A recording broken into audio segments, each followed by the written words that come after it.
하나님은 영이시니 예배하는 자가 영과 진리로 예배할지니라. 아멘.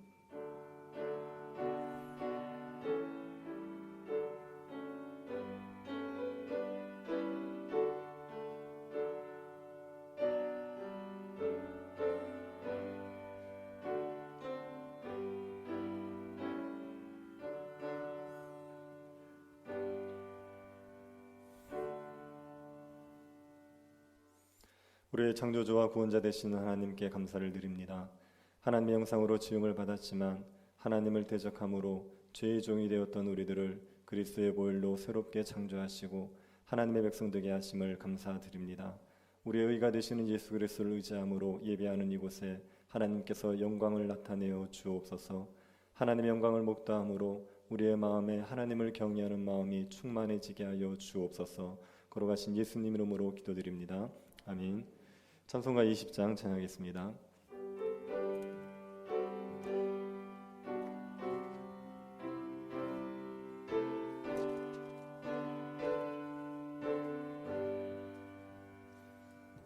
큰 영광 중에 계신 주 나 찬송합니다.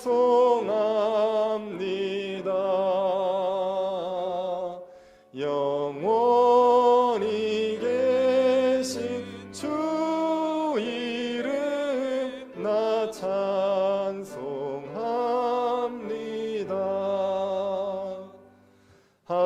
한없이 크신 능력을 나 찬송합니다.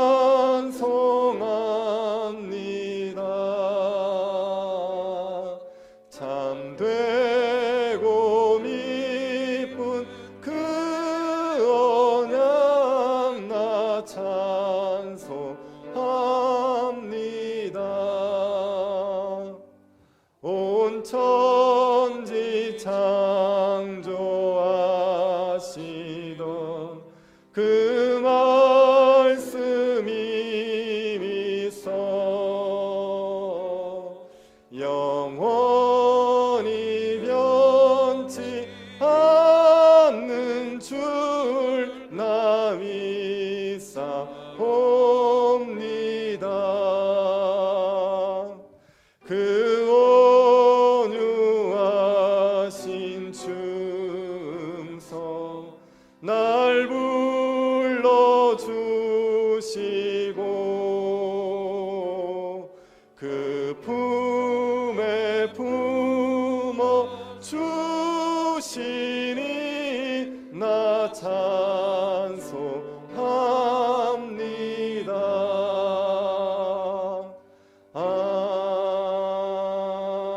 아멘. 사도신경으로 신앙 고백하도록 하겠습니다. 전능하사 천지를 만드신 하나님 아버지를 내가 믿사오며 그 외아들 우리 주 예수 그리스도를 믿사오니 이는 성령으로 잉태하사 동정녀 마리아에게 나시고 본디오 빌라도에게 고난을 받으사 십자가에 못 박혀 죽으시고 장사한 지 사흘 만에 죽은 자 가운데서 다시 살아나시며 하늘에 오르사 전능하신 하나님 우편에 앉아 계시다가 저리로서 산자와 죽은 자를 심판하러 오시리라. 성령을 믿사오며 거룩한 공예와 성도가 서로 교통하는 것과 죄를 사하여 주시는 것과 몸이 다시 사는 것과 영원히 사는 것을 믿사옵나이다. 아멘. 이육현 장로님 기도하시겠습니다.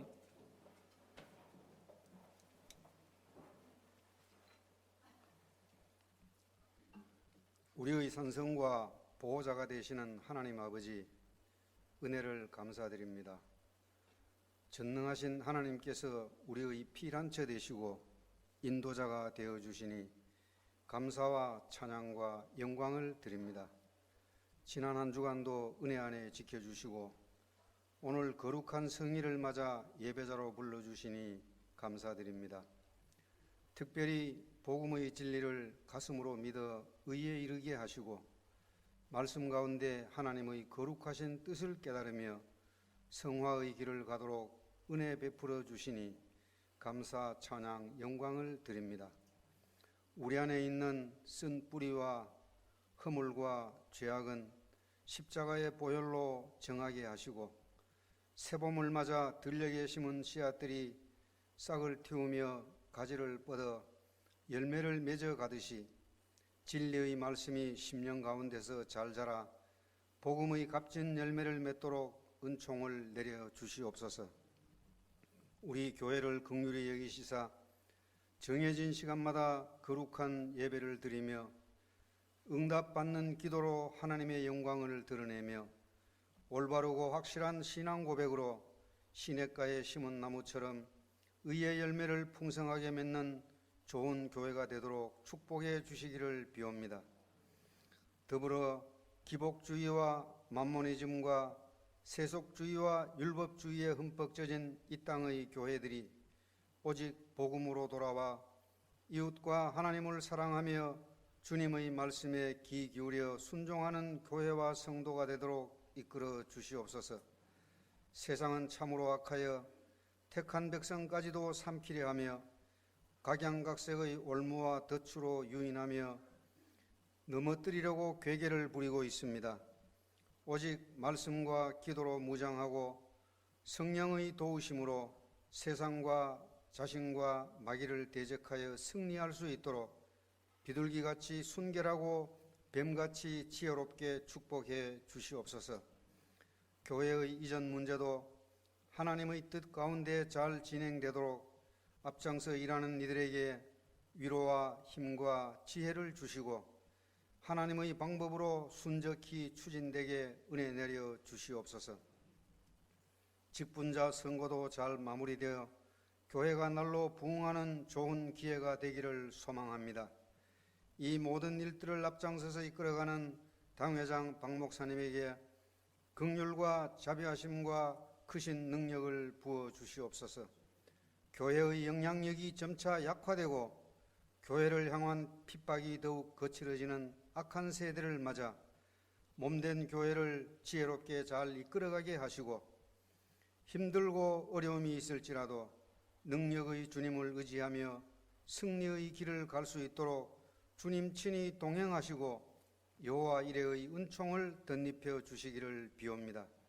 맡겨주신 귀한 사명을 잘 감당케 하시되 특별히 말씀을 가르치고 전하는 일과 연약한 자와 병든 자를 치유하는 일에 놀라우신 은사와 능력을 부어주셔서 바울처럼 신실하고 충성된 귀한 목회자로 인도해 주시옵소서.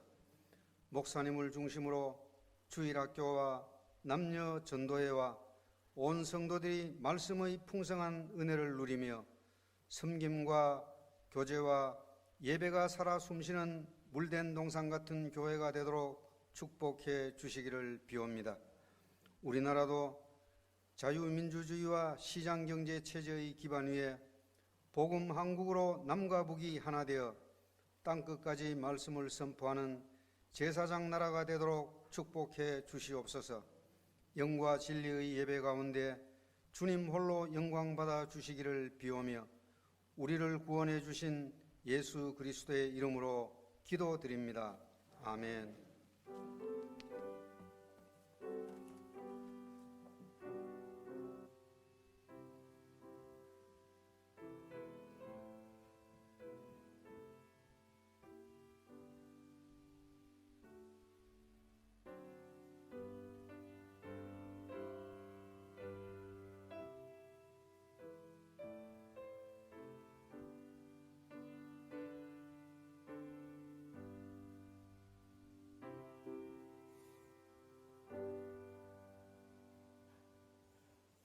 말씀을 보겠습니다. 고린도전서 1장 10절부터 17절 말씀입니다. 고린도전서 1장 10절부터 17절 말씀입니다. 찾으셔서 한 절씩 교도하도록 하겠습니다. 찾으셨으면 교도하겠습니다. 형제들아, 내가 우리 주 예수 그리스도의 이름으로 너희를 권하노니 모두가 같은 말을 하고 너희 가운데 분쟁이 없이 같은 마음과 같은 뜻으로 온전히 합하라.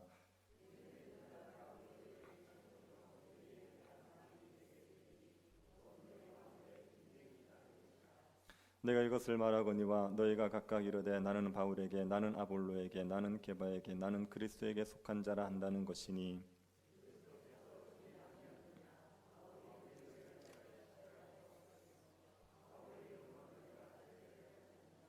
나는 그리스도와 가이오 외에는 너희 중 아무에게도 내가 세례를 베풀지 아니한 것을 감사하노니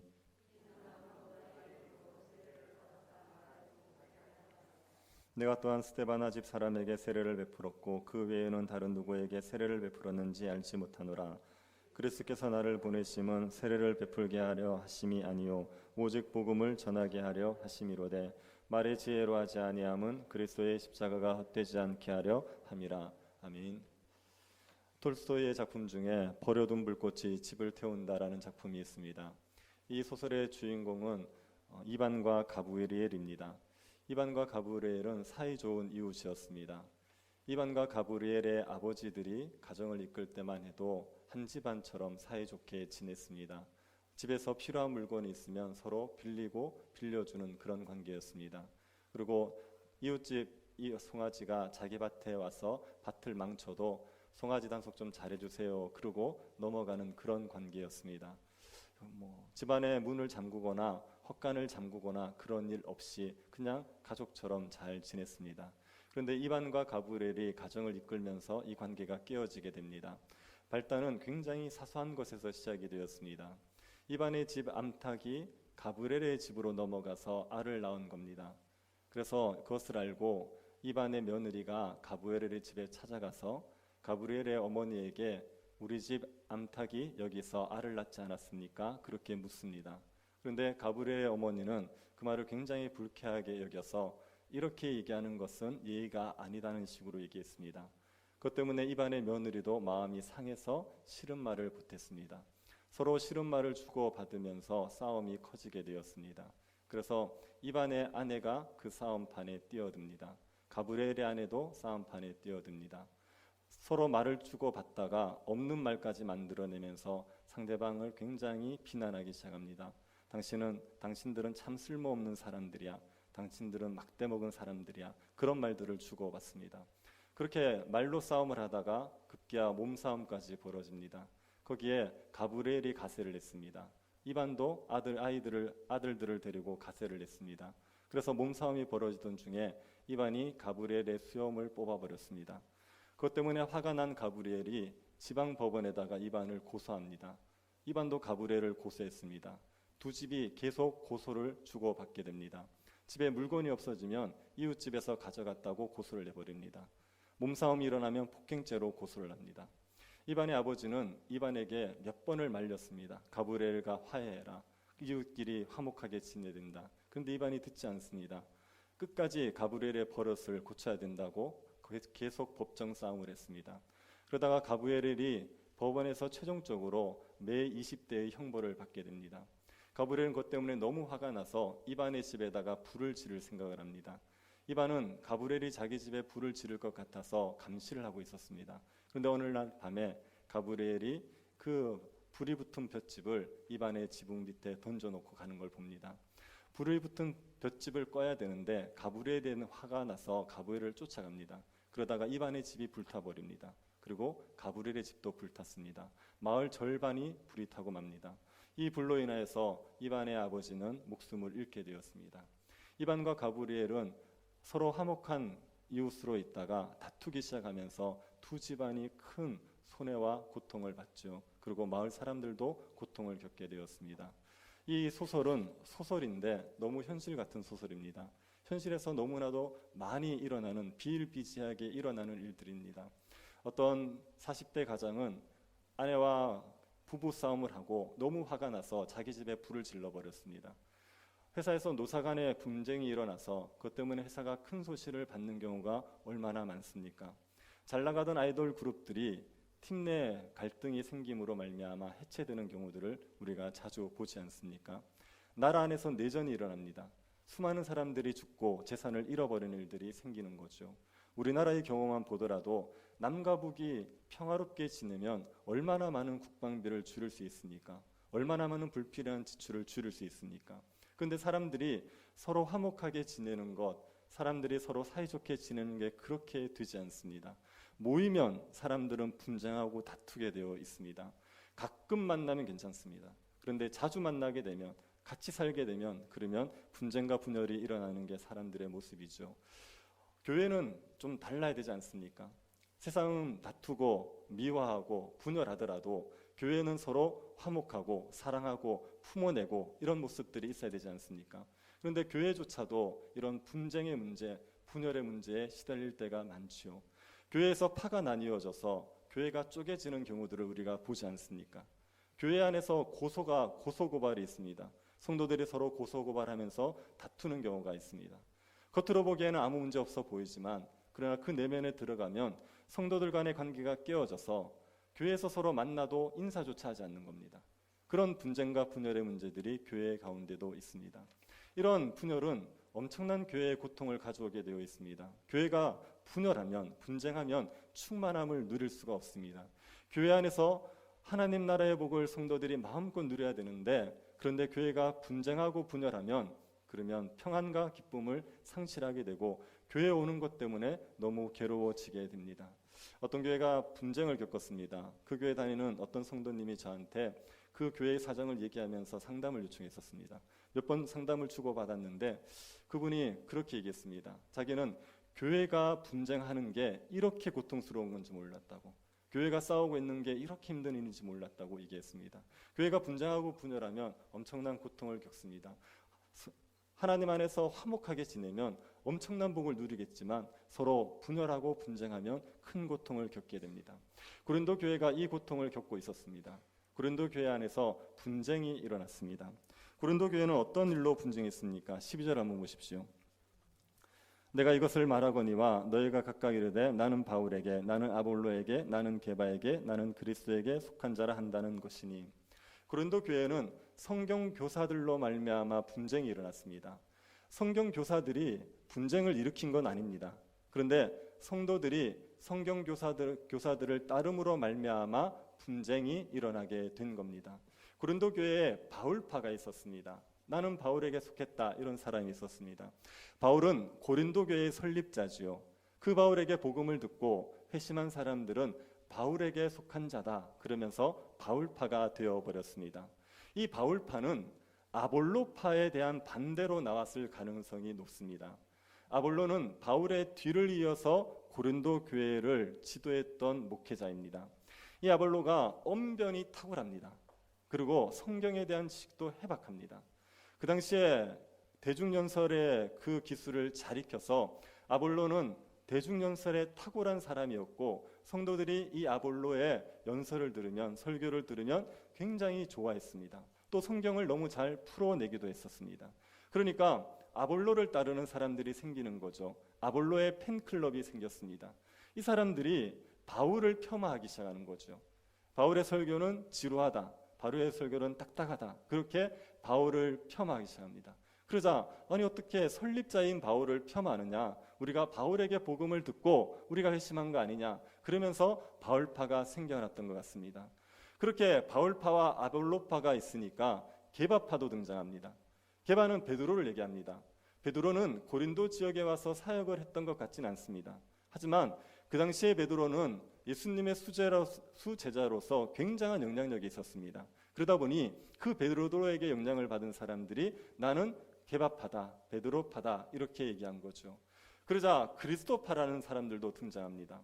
그리스도파라는 것은 사람들 따르지 않고 나는 예수만 따르겠다, 이렇게 얘기하는 사람들을 얘기하지 않습니다. 그건 옳은 거죠. 잘하는 거죠. 그런데 그리스도파라는 것은 사람들에게 나는 배우지 않고 예수 그리스도에게 직접 배운다는 사람들일 겁니다. 예수 그리스도에게서 나에게 직접 계시를 줘서 내가 예수 그리스도에게 직접 배우지 나는 사람들에게 배우지 않아, 그렇게 얘기하는 직통 계시파들, 이런 사람들이 그리스도의 파일 겁니다. 그렇게 사람들이 그리스도를 파를 나누어서 서로 분쟁을 하고 있었습니다. 사도 바울이 이 소식을 글로에의 지편에 듣습니다. 11절 한번 보십시오. 내 형제들아, 글로에의 지편으로 너희에 대한 말이 내게 들리니 곧 너희 가운데 분쟁이 있다는 것이라. 글로에가 누군지 아시겠습니까? 모르죠. 이건 누구도 잘 모릅니다. 그런데 글로에는 고린도 교회에서 바울에게 보낸 사람이 아닙니다. 고린도 교회에서 바울에게 사람을 보내어서 교회 안에 여러 문제가 있는데 이걸 어떻게 해결하면 좋겠냐고 물었습니다. 그때 이 사이 고린도 교회 성도들이 자기 안에 분쟁의 문제는 얘기하지 않습니다. 그래서 바울이 고린도 교회 사람에서 보낸 사람에게 분쟁의 이야기를 들은 게 아니라 글로에라는 사람, 그 집 사람에게 우연히 이 분쟁에 대한 이야기를 듣게 된 거죠. 그래서 바울이 고린도 교회의 여러 문제들에 대해서 해답을 주기 위해서 고린도전서를 쓰는데 다른 문제를 다 제쳐두고 제일 먼저 다루는 문제가 이 분쟁의 문제입니다. 이 분열의 문제입니다. 바울이 고린도 교회 안에 분쟁이 있다는 것을 알고 그들에게 가장 먼저 권하는 게 10절의 내용입니다. 10절 한번 보십시오. 형제들아, 내가 우리 주 예수 그리스도의 이름으로 너희를 권하노니 모두가 같은 말을 하고 너희 가운데 분쟁이 없이 같은 마음과 같은 뜻으로 온전히 합하라. 사도 바울이 권합니다. 너희들이 온전히 합하라. 온전히 합한다는 것은 어떤 게 온전히 합하는 겁니까? 이거는요, 같은 말을 하는 게 온전히 합하는 겁니다. 말이 같으면 그 사람은 이미 합해진 거지요. 우리가 어떤 사람과 말이 통하지 않습니까? 말이 통한다는 얘기는 마음이 같다는 얘기예요. 그리고 뜻이 같다는 얘기입니다. 말이 통하지 않으면 마음이 다릅니다. 말이 통하지 않으면 뜻이 다릅니다. 그래서 내가 하는 말을 상대방이 알아듣고 상대방이 하는 말에 동의가 된다. 이 얘기는요, 우리가 마음이 같고 뜻이 같다는 것이요. 그래서 말이 같으면 그 사람은 그런 사람들은 서로 합해져 있는 겁니다. 여러분은 불신자랑 이야기하면 말이 통하십니까? 불신자랑 이야기하면 신자는 말이 통하지 않습니다. 왜냐하면 불신자들에게는 하나님을 사랑하는 마음이 없죠. 신자들에게는 하나님을 사랑하는 마음이 있습니다. 신자들에게는 하나님의 뜻대로 살고 싶은 그런 의지가 있어요. 근데 불신자들에겐 그런 게 없습니다. 그러니까 불신자들과 말을 하면 말이 통하지 않는 거죠. 그것은 마음이 다르고 뜻이 다르기 때문입니다. 그래서 같은 말을 하게 되면 그 사람들은 같은 마음을 가진 거고 같은 뜻을 가진 거죠. 그게 온전히 합하는 겁니다. 사도 바울이 교회 안의 분쟁의 문제를 듣고 제일 먼저 요구하는 게 온전히 합하라는 거예요. 너희들 같은 말을 해라, 같은 마음을 가져라, 같은 뜻을 가져라, 그렇게 얘기하는 겁니다. 그런데 이것을 사도 바울이 얘기를 합니까? 예수 그리스도께서 하시는 말씀입니까? 10절을 다시 한번 보십시오. 형제들아, 내가 우리 주 예수 그리스도의 이름으로 너희를 권하노니. 누구의 이름으로요? 예수 그리스도의 이름으로. 바울이 지금 예수 그리스도의 이름으로 하는 말입니다. 사도 바울이 개인적으로 너희들이 온전히 합해라 이렇게 얘기하는 게 아니라 이건 그리스도의 명령이에요. 그리스도가 하시는 말씀입니다. 분쟁하는 교회에 주님이 요구하시는 것은 온전히 합하라는 겁니다. 이건 교회에 주님께서 강력히 요구하시는 겁니다. 교회가 다른 어떤 일을 하기 전에 먼저 온전히 합하는 것을 주님은 가장 강하게 요구하세요. 교회가 선교를 위해서 많은 일을 하기 전에 먼저 해야 될 게 뭐냐면 온전히 합하는 겁니다. 교회가 교회의 많은 사역들을 감당하기 전에 먼저 해야 될 일이 있다면 그것은 온전히 합하는 겁니다. 온전히 합해져야지 그래야 주님의 뜻에 먼저 교회가 바로 서는 겁니다. 그런데 교회에는 자꾸 분쟁이 일어나죠. 사람들이 서로 팔을 나누어서 싸웁니다. 교회에서 사람들이 팔을 나누어서 싸우는 이유는 자신이 누구에게 속했는지를 자꾸 잊어버려서 그래요. 성도들은 누구에게 속한 존재입니까? 예수 그리스도에게 속한 존재죠. 모든 성도들은 다 예수 그리스도에게 속한 자란 말입니다. 사람들에게 속하는 것이 아니라 예수 그리스도에게 속하는 자입니다. 교회가 온전히 합할 수 있는 이유는 예수 그리스도에게 속했다는 이 한 가지 때문에 그렇습니다. 사람들은 공통적인 가치 혹은 공통된 소속감이 없으면 합해질 수가 없습니다. 같은 정치 이념을 가져야 정당으로 모일 수 있는 거죠. 같은 취미 활동을 가져야 동아리로 모일 수 있는 겁니다. 같은 연예인이 좋아야 팬클럽으로 모일 수 있는 거죠. 공통된 가치, 공통된 소속감이 있어야지 온전히 합할 수가 있습니다. 그런데 교회는 무엇으로만 합해질 수 있겠습니까? 예수 그리스도에게 속했다는 그 소속감 하나로만 교회가 합해질 수 있습니다. 교회 안의 성도들이 얼마나 다양합니까? 지적인 능력이 다양하죠. 자라온 배경이 다양하죠. 성별이 다양하죠. 나이도 다양하죠. 그럼에도 불구하고 온전히 합할 수 있는 유일한 이유는요, 예수 그리스도께 속했다는 이 한 가지 때문에 그래요. 예수 그리스도께 속한 자니까, 그러니까 같은 말을 할 수 있고 같은 마음을 가질 수 있고 같은 뜻을 가질 수 있는 겁니다. 그런데 자꾸만 성도들이 예수 그리스도께 속했다는 사실을 잊어버리는 겁니다. 자기가 예수 그리스도에 속한 자라는 걸 잊어버리고 사람에게 속한 자인 것처럼 사람을 추정하고 사람을 따르게 되는 게 이 분쟁의 문제가 되는 겁니다. 고린도 교인 성도들이 나는 바울파다, 아볼로파다, 기바파다 이렇게 얘기했죠. 이게요, 나는 바울 목사님의 설교가 좋아, 나는 아볼로 목사님의 설교가 좋아, 이 정도를 얘기하는 게 아닙니다. 그 정도의 차원을 얘기하는 게 아닙니다. 지금 성도들 여러분도 좋아하는 목사님의 설교가 다르죠. 어떤 분은 이 목사님 좋고 어떤 분은 저 목사님 좋고 좋아하는 목사님의 설교가 다르죠. 여러분이 어떤 목사님의 설교를 좋아하십니까? 이렇게 묻고 싶지만 피차간에 민망할 것 같아서 제가 안 물을 겁니다. 그런데 어떤 목사님의 설교를 좋아하고 어떤 목사님의 설교를 좋아하고 이 정도 가지고 그걸 분쟁이다 분열이다 이렇게 얘기하지 않아요. 이 문제는 뭐냐면요, 어떤 목사님의 설교가 좋다는 정도가 아니라 나는 바울에게 속했다는 얘기예요. 나는 아볼로에게 속했다는 겁니다. 마치 자신이 바울의 사람인 것처럼, 마치 자신이 아볼로의 사람인 것처럼 생각하는 거예요. 이게 어디에 영향을 받은 거냐면 그 당시 순회 철학자들의 영향을 받은 겁니다. 그 당시에 돌아다니면서 철학을 가르치는 사람들이 있습니다. 그 사람들이 어떤 사상을 가르쳐주면 그걸 듣고 제자들이 형성돼요. 그러면 그 제자들은요, 그 철학자에게 속한 자로 인식됩니다. 그리고 그 철학자가 유명하고 유능하면 자기가 그 철학자에게 속했다는 것을 자랑스러워하고 다른 사람들과 자신을 구별시켜 버리는 거예요. 그런 순회 철학자의 영향을 이 고린도 성도들이 받고 있는 겁니다. 성경 교사들을 마치 철학자처럼 생각해요. 사람들이 들어보지 못한 어떤 새로운 가르침을 가르쳐주는 철학자처럼 생각해서 그 사람의 말을 듣고 나는 그 사람에게 속했다고 얘기해버린 겁니다. 바울의 사상이 나는 좋아, 아볼로의 사상이 나는 좋아, 게바의 사상이 나는 좋아, 그리고 그 사람에게 속한 자처럼 다른 사람들을 비난하고 자기들은 우월의식을 가지고 그렇게 하고 있는 겁니다. 이게 지금 문제가 되고 있는 겁니다. 이들을 향해서 바울이 강조하게 하는 게 뭐냐면, 너희들이 바울에게 속한 자냐, 너희들이 아볼로에게 속한 자냐, 너희들이 게바에게 속한 자냐, 너희들은 그리스도에게 속한 자가 아니냐, 너희들의 소속이 예수 그리스도인데 왜 사람을 가지고 나누냐고. 너희들이 예수 그리스도에 속한 자로서 그리스도의 사람들인데, 그리스도를 따르는 사람들이고 그리스도를 위해 사는 사람들인데 왜 사람을 추정하고 왜 사람에게 속한 자인 것처럼 그렇게 생각하느냐는 거예요. 그래서 너희들의 소속이 예수 그리스도에게 속했다는 걸 명확하게 이해하고 그리스도에게 속한 자이기 때문에 온전히 합해라, 온전히 그리스도 안에서 하나가 되어라, 이렇게 이야기하는 겁니다. 성도들은 누구나 다 그리스도에게 속한 자예요.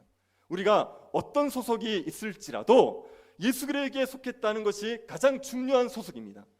우리가 어떤 사람을 따를 수 있지만, 좋아할 수 있지만 그냥 그 사람에게 속한 건 아니에요. 우리는 예수 그리스도에게 속한 거란 말이에요. 우리가 어떤 부서에 속해 있지만 그 부서가 예수 그리스도보다 더 중요하진 않은 겁니다. 모든 성도들은 예수 그리스도에게 속한 자입니다.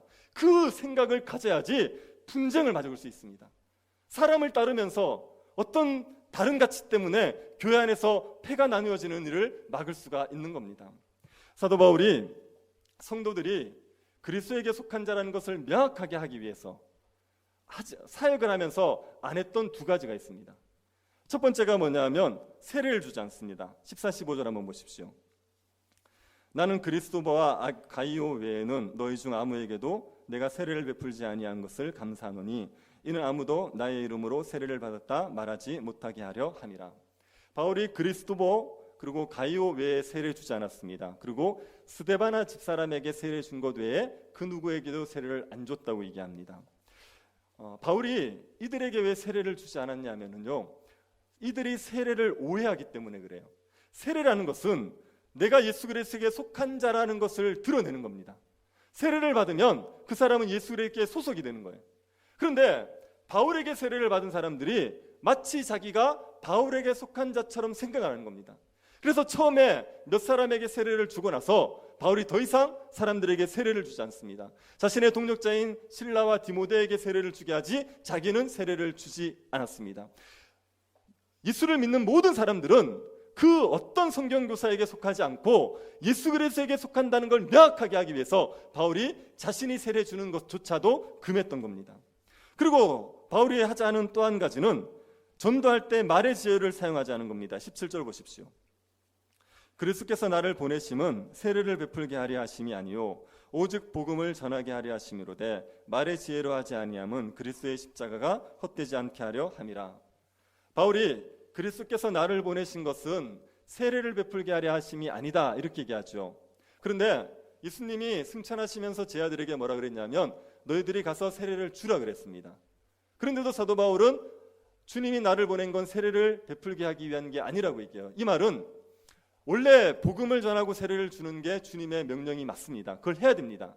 하지만 세례를 오해하니까, 마치 세례가 그 세례 베푸는 사람에게 속하는 것처럼 오해하니까, 그래서 이런 세례를 주라고 보내신 건 아니라고 얘기하는 겁니다.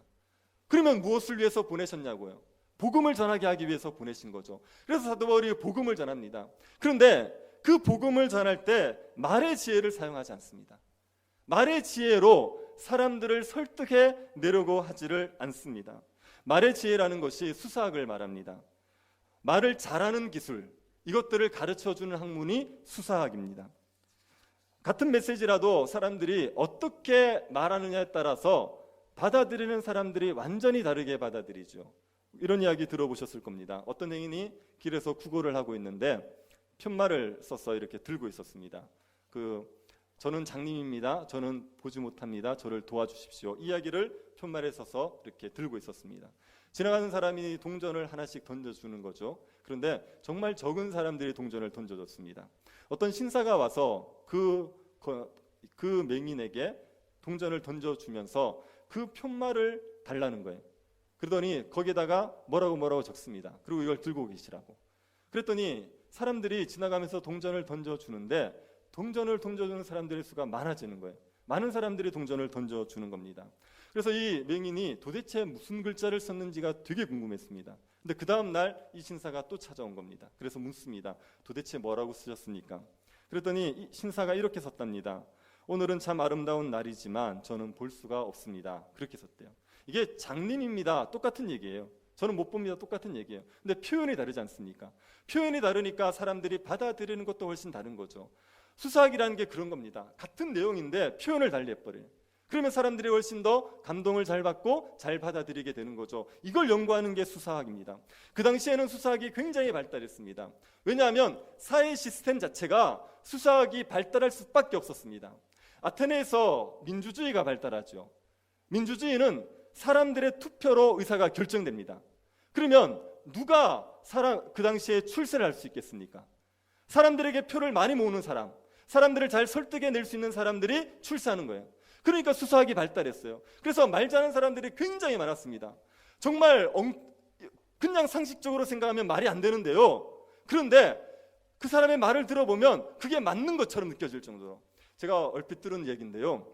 검은 돌을 가지고 수사학에 능한 사람이 설명을 하면요, 사람들이 흰 돌이라고 믿었대요. 그 정도로 말 잘하는 사람들이 있습니다. 제가 초등학교 때 학원을 갔다가 집으로 돌아오는 길에 약장사 앞을 지나갔어요. 저는 말 그렇게 잘하는 사람 처음 봤습니다, 그때.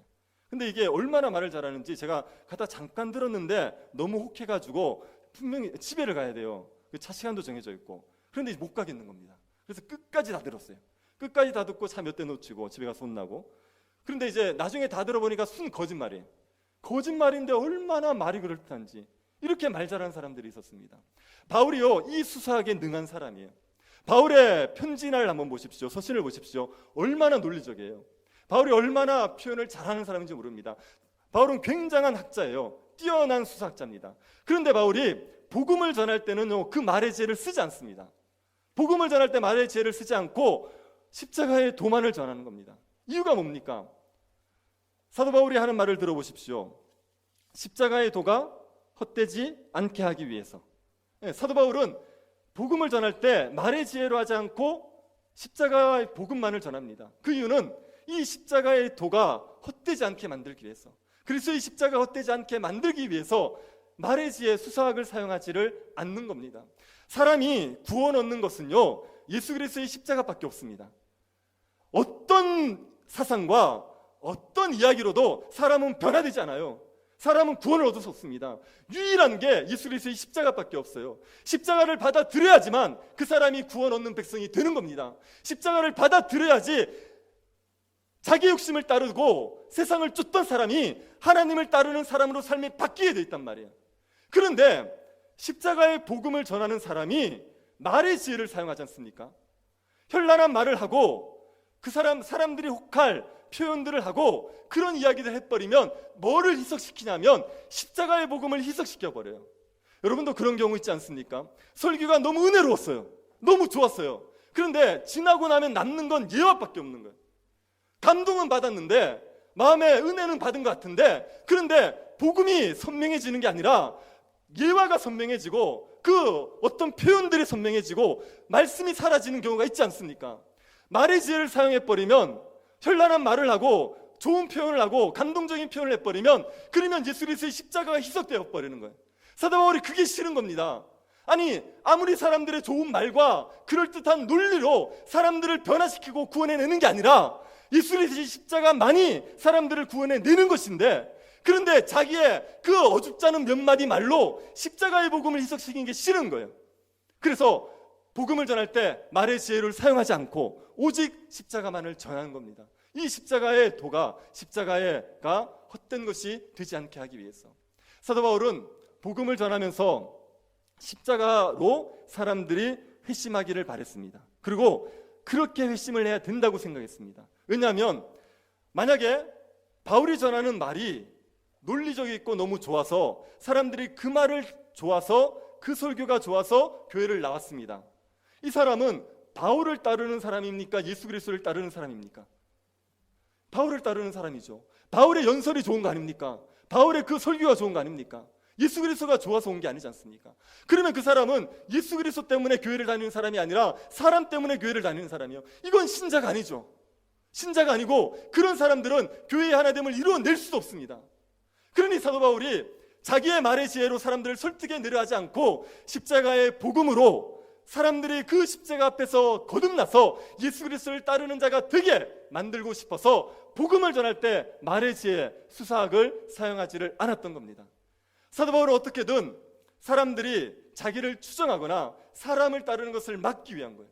그래서 세례도 주지 않았고, 그리고 말의 지혜도 사용하지 않고 십자가의 복음만을 전했던 겁니다. 그렇게 분열을 막으려고, 그렇게 사람들을 따르는 걸 막으려고 애를 썼는데, 그런데 교회 안에서 파가 생겼어요. 바울파, 아볼로파, 그리스도파, 게바파, 파가 생겨버렸어요. 얼마나 속이 상하겠습니까? 얼마나 답답하겠습니까? 그래서 탄식하는 게 13절입니다. 13절 한번 보십시오. 그리스도께서 어찌 나뉘었느냐? 바울이 너희를 위하여 십자가에 못 박혔으며 바울의 이름으로 너희가 세례를 받았느냐? 그리스도께서 어찌 나뉘었느냐? 그리스도의 몸이 나뉠 수가 있다고 생각하느냐? 너희가 어떻게 교회를 분파를 나누어서 그리스도의 몸을 찢어버리냐? 그리스도의 몸을 어떻게 나누어 버리느냐? 아니, 바울이 너희를 위해서 십자가에서 못 박아 죽었느냐? 너희가 바울의 이름으로 세례를 받았느냐? 너희가 아볼로의 이름으로 세례를 받았느냐? 너희가 아볼로 때문에 구원을 얻었느냐? 그 얘기를 하는 겁니다. 얼마나 답답합니까? 예수 그리스도가 십자가에 그 성도들 위해서 죽으셨고 예수 그리스도의 이름으로 세례를 받아서 그리스도에게 속한 자가 다 되었는데, 그런데 사람들을 따라서 교회를 찢어버리니까, 교회를 나눠버리니까 이게 얼마나 속이 상합니까? 그래서 사도 바울이 탄식하면서 이 이야기를 지금 하고 있습니다. 여러분, 그리스도가 우리를 위해서 십자가에 죽으신 걸 믿으시죠? 여러분은 예수 그리스도의 이름으로 세례를 받으신 게 맞죠? 그러면 우리는 그리스도에게 속한 자입니다. 그 누구에게도 속하지 않고 그리스도에게 속한 자입니다. 그러니 교회 안에서 사람을 따르면서 다른 것을 내세우면서 교회를 분열시키는 이런 말도 되지 않는 일들을 하시면 안 됩니다. 그리스도의 몸은 결코 나눌 수가 없습니다. 그리스도의 몸을 나누면, 그러면 교회가 죽습니다. 그 그리스도의 몸을 분열시키는 사람도 죽고 교회도 죽게 되어 있습니다. 팔을 나누고 싶을 때마다, 교회에서 내가 좋은 사람들끼리 모이고 싶은 유혹이 들 때마다, 그때 여러분이 그리스도에게 속한 자라는 것을 기억하십시오. 그리스도께서 나를 위해서 십자가에 못 박혔다는 것을 기억하십시오. 내가 좋아하는 그 목회자가 나를 위해서 십자가에 못 박힌 게 아니고, 내가 좋아하는 그 장로님이 나를 위해서 십자가에 못 박힌 게 아니고, 내가 좋아하는 권사님, 내가 좋아하는 어떤 신학자가 나를 위해서 십자가에 못 박힌 게 아니라 예수 그리스도께서 나를 위해서 십자가에 못 박혔고 내가 그분의 이름으로 세례를 받았다는 걸 명확하게 기억하십시오. 그리스도에게 속한 자라는 것만을 기억하시기를 바랍니다. 예수 그리스도가 교회의 머리가 되셔서 모두가 그리스도에게 속한 자라는 것을 인식할 때만 교회의 분열을 막을 수가 있습니다. 교회의 파가 나뉘어지고 싸우는 걸 막아낼 수가 있습니다.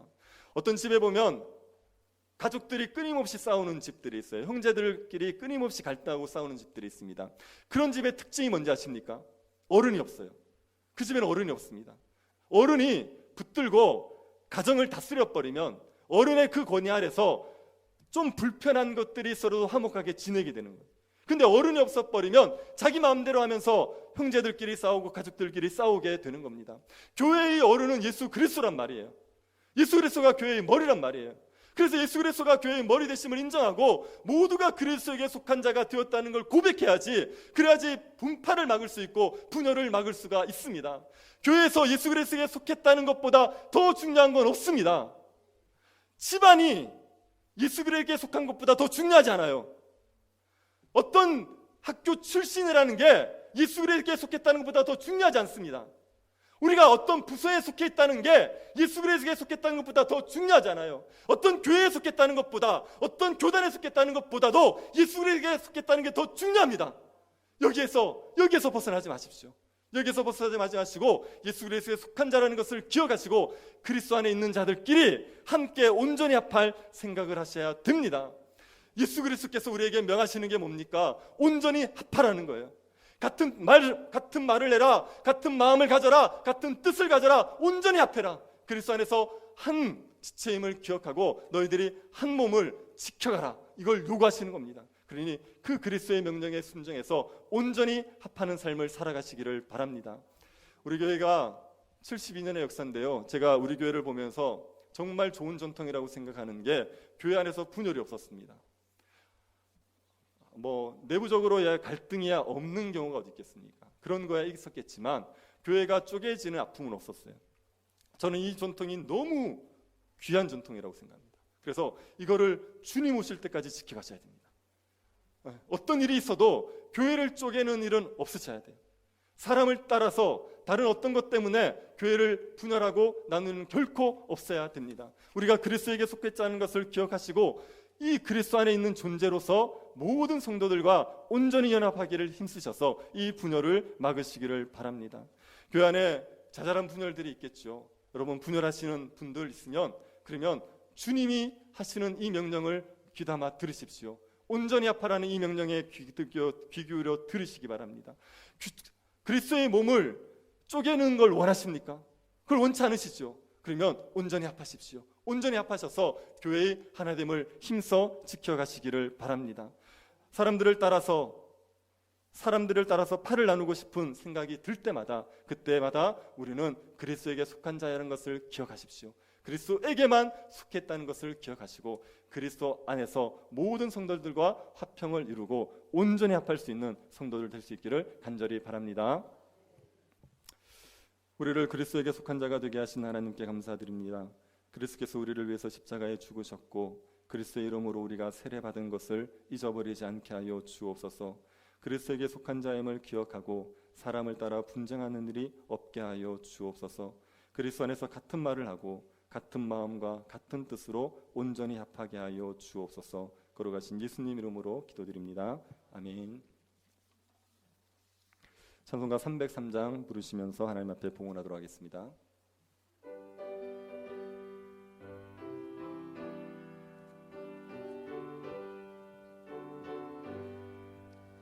날 위하여 십자가에 중한 고통 받으사 대신 죽은 주 예수의 사랑하신 은혜여, 보배로운 피를 흘려 영영 죽을 죄에서 구속함을 받은 우리 어찌 찬양 안 할까. 예수 안에 있는 우리 한량없이 즐겁고 주 성령의 위로함이 마음속에 차도다. 천국 음악 소리 같은 은혜로운 말씀 끊임없이 듣는 우리 어찌 찬양하날까. 이 세상의 모진 풍파 쉬지 않고 불어도 주님 안에 보호받는 우리 마음 편하다. 늘 깨어서 기도하고 저 천국을 바라며 주님만을 기다리니 어찌 찬양하날까.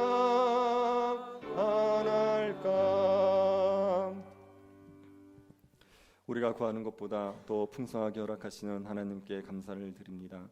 우리의 원대로만 하지 않으시고 주의 선하신 뜻대로 우리가 생각하지 못한 것들을 허락하여 주심도 감사를 드립니다.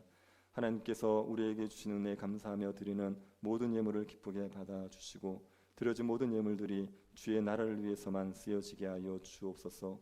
교회를 긍휼히 여기셔서 예배당 이전 문제를 이끌어 주시고 직분자를 세우게 하심을 감사드립니다. 베푸신 은혜를 기억하고 교회다운 교회로 자라가게 하여 주옵소서. 하나님의 뜻만을 이루고 하나님의 이름만을 높이는 교회가 되게 하여 주옵소서. 걸어가신 예수님 이름으로 기도드립니다. 아멘. 주기도 문성하고 축도하고 예배를 마치겠습니다.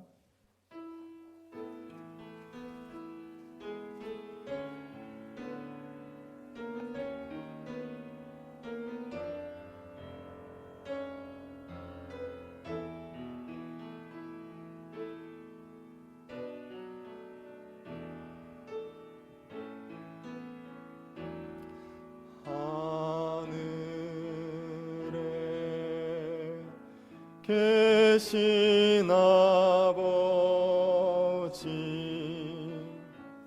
이름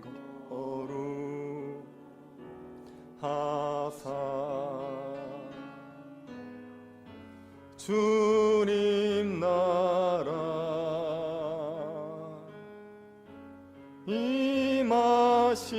임하시고 뜻이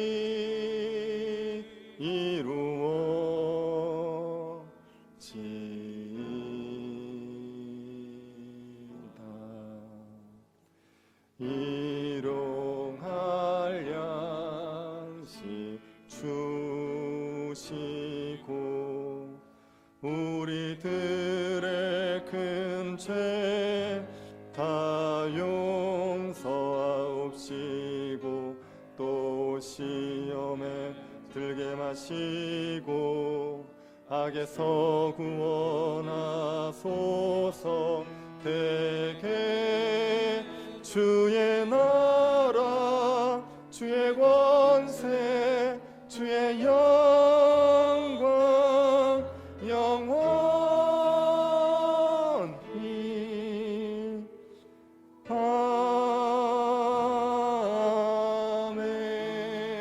아멘.